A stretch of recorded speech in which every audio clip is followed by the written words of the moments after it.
নমস্কার বন্ধুরা, welcome back to my channel Tele Bengali. আমার নাম শ্রেয়া। আজকে চলে এসেছি বাংলা টিভি সিরিয়ালের টিআরপি সম্বন্ধে কিছু বলতে। তো ভিডিওটি শুরু করা যাক। বছরের প্রথম সপ্তাহে টিআরপিতে বড় ধাক্কা পেয়েছিল বেশ কিছু জনপ্রিয় ধারাবাহিক। বর্তমানে তাদের কী অবস্থা?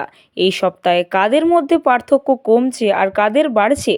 7টা, 8টা, 9টা প্রভৃতির সময় থাকছে অবিশ্বাস্য চমক। তাহলে চলুন জানা যাক এই সপ্তাহের আগামী টিআরপি আপডেট।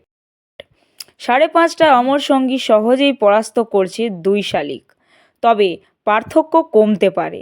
সন্ধে 6টায় বাড়ছে নিম ফুলের মধুর টিআরপি, তবেও জয়লাভ করছে তেঁতুল পাতা। অন্যদিকে 6:30টায় নতুন চমকে গীতা এলএলবির টিআরপি আরও একটু বাড়ছে। এদিকে পিছিয়ে রয়েছে আনন্দী। সন্ধে 7টায় জগদ্ধাত্রী পিছিয়ে যাচ্ছে, তবে সামান্য এগিয়ে থাকতে পারে কথা।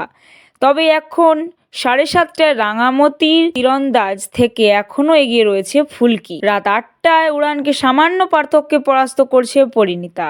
এই সপ্তাহে 8:30টায় কী হয় সেটাই দেখার। সম্ভবত গৃহপ্রবেশ আবার স্লট পাবে। 9টার সময় আবার বাড়ছে মিত্তির বাড়ি টিআরপি, তবে শুভ বিবাহ অল্প পার্থক্যে জিতে যাচ্ছে।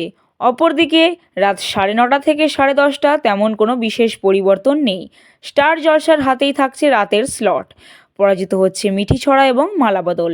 এই সপ্তাহে টপার হওয়ার দাবিদার গীতা এলএলবি, পরিণীতা এবং কথা। তবে দেখা যাক কি হয়। তো বন্ধুরা, এত সব ধারাবাহিকের মধ্যে তোমাদের কোনটা ফেভারিট আমার কমেন্টে অবশ্যই জানাতে পারো। আর আমার আজকের ভিডিওটি ভালো লাগলে অবশ্যই লাইক, শেয়ার অ্যান্ড সাবস্ক্রাইব করে দিতে ভুলো না। দেখা হচ্ছে পরবর্তী কোনো ভিডিওতে। ধন্যবাদ।